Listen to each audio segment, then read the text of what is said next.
జాలం వెను తిరిగి వస్తుంది కాలం రేపుగా మన పాపగా పుడుతుంది సరికొత్తగా నీవు నాకు తోడుగా నేను నీకు నీడగా ప్రతి రేయి తీయగా పిలుస్తోంది హాయిగా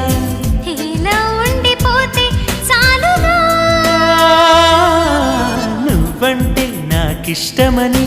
అన్నది నా ప్రతి శ్వాస నువ్వేలే